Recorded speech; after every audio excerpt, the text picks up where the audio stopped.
dari penomoran rekening. Penomoran rekening yang dimaksudkan di sini, ini bukan penomoran rekening yang ada di bank, bukan. Nomor rekening listrik juga bukan. Tapi nomor rekening ini kita gunakan untuk mengelompokkan akun-akun yang ada dalam suatu perusahaan. Nah, khususnya yang kita bahas di mata kuliah ini adalah nomor rekening yang kita gunakan untuk mengelompokkan barang persediaan. Jadi kita hanya fokus pada barang persediaan di sini. Kalau untuk nomor rekening yang ada secara keseluruhan untuk mengelompokkan akun-akun dalam laporan keuangan secara keseluruhan, itu mungkin Anda semua akan pelajari di dasar akuntansi. Ya, mungkin sudah kemarin di dasar akuntansi atau mungkin di semester berikutnya. Jadi di mata kuliah pengendalian biaya ini kita fokus pada nomor rekening yang kita gunakan untuk mengelompokkan barang-barang persediaan.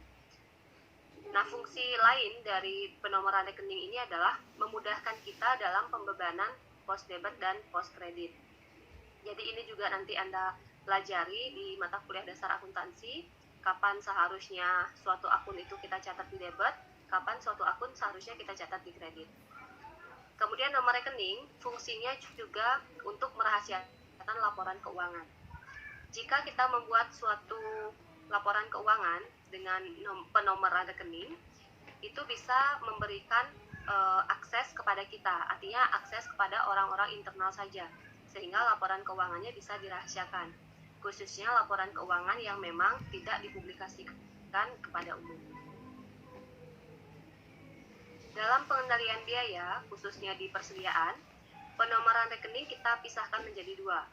Ada nomor rekening induk, kita sebut sebagai master account, kemudian ada nomor rekening bagian atau subsidiary account. Jadi di sini penomoran rekening master account-nya ini kita gunakan untuk memberikan klasifikasi kepada sub persediaan yang utama. Contoh misalnya persediaan kita bagi menjadi 3. Ada persediaan makanan, ada persediaan minuman, dan ada persediaan material and supplies, itu misalnya. Nah, untuk mengklasifikasikan 3 jenis persediaan inilah kita menggunakan nomor rekening induk atau yang kita sebut sebagai master account. Kemudian dari masing-masing bagian persediaan ini, makanan, minuman, dan material and supplies, mereka mempunyai subbagian lagi. Jadi makanan misalnya jenisnya ada sayuran, kemudian ada buah, dan lain sebagainya.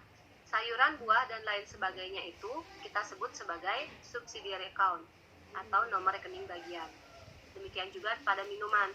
Jadi minuman itu adalah master account-nya, kemudian yang di bawahnya itu ada misalnya air putih, kemudian ada cola, kemudian ada wine, dan lain sebagainya. Jadi itu termasuk subsidiary account-nya. Nah, untuk penomorannya, jadi kita bisa memberikan nomor berdasarkan klasifikasinya. Jadi misalnya awalnya kita klasifikasikan persediaan menjadi 3. Ada makanan, minuman, dan material and supplies. Makanan misalnya kita berikan nomor 33. Kemudian minuman kita berikan nomor 34. Kemudian material and supplies kita berikan nomor 35. 35 ini merupakan master account. Jadi dia adalah nomor rekening induk. Kemudian dari makanan yang nomornya 33, ada pecahannya lagi, terdiri dari sayur, buah-buahan, dan lain sebagainya. Jadi untuk sayur kita bisa berikan angka atau kita bisa berikan nomor rekening 33/1. Kemudian untuk buah kita bisa berikan angka 33/2 dan seterusnya. Ya. Di mana di antara nomor rekening induk dan nomor rekening bagian itu ada garis pemisahnya. Boleh kita gunakan tanda strip, boleh kita gunakan tanda pagar, boleh kita gunakan tanda titik, ya. Jadi terserah dari perusahaan. Nah, yang induknya itu adalah yang nomor 33 tadi, kemudian yang di belakangnya itu adalah nomor rekening bagiannya, ya. Nah, untuk penomoran rekening ini tidak ada aturan mutlak, artinya bahwa persediaan harus diberikan nomor 33, persediaan harus diberikan nomor 100, itu tidak ada aturan seperti itu. Jadi ini aturannya berasal dari perusahaan masing-masing. Jadi perusahaan yang mengklasifikasikan penomoran rekening ini. Yang penting, penggunaan nomor rekening ini digunakan secara konsisten.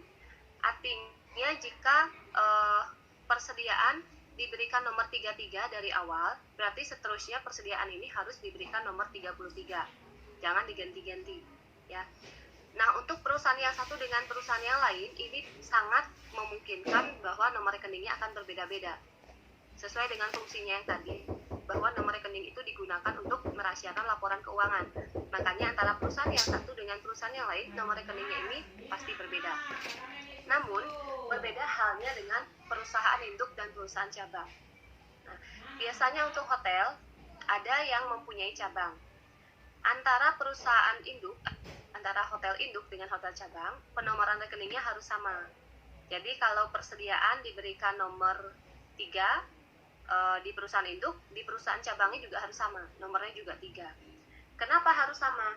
Karena di akhir periode, laporan keuangan dari perusahaan induk dan perusahaan cabang ini harus dijadikan satu, harus dikonsolidasi.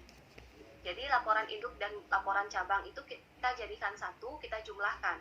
Kalau seandainya kita membuat penomoran rekeningnya berbeda, ini akan susah untuk kita melakukan konsolidasi terhadap laporan keuangannya. Makanya antara perusahaan induk dan perusahaan cabang di sini harus sama nomor rekeningnya, tidak boleh berbeda. Jadi perusahaan cabang dia mengacu pada penomoran rekening yang digunakan oleh perusahaan induk.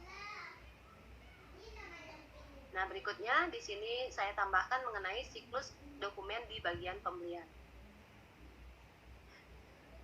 Nah, untuk siklus penggunaan dokumen, di sini siklus dokumen di bagian pembelian itu kita gunakan pada saat melakukan pengadaan barang.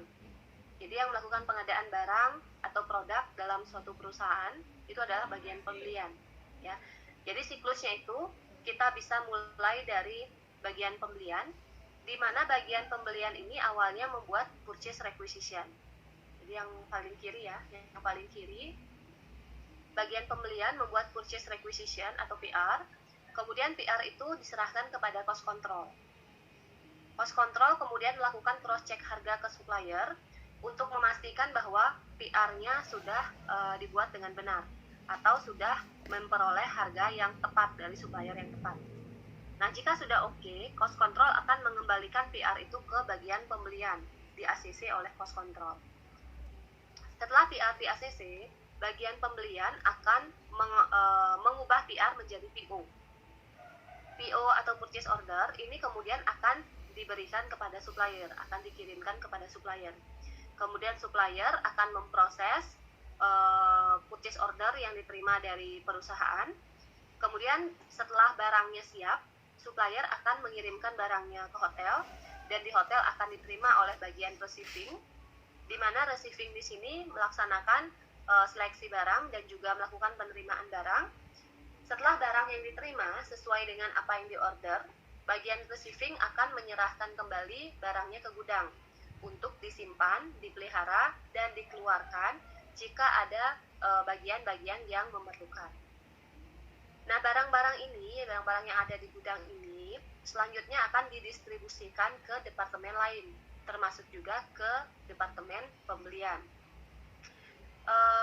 Pada saat receiving melakukan penerimaan barang, jika seandainya barang yang diterima tersebut habis di departemen yang lain, jadi dari receiving ini bisa langsung mengirimkannya ke departemen lain, tapi harus dengan pengetahuan si petugas gudang. Jadi agar petugas gudang itu bisa melakukan pengecekan dulu, jadi dicek dulu barangnya yang datang itu sehingga bisa dicatat jumlahnya berapa, kemudian baru dikirimkan ke departemen-departemen yang lainnya.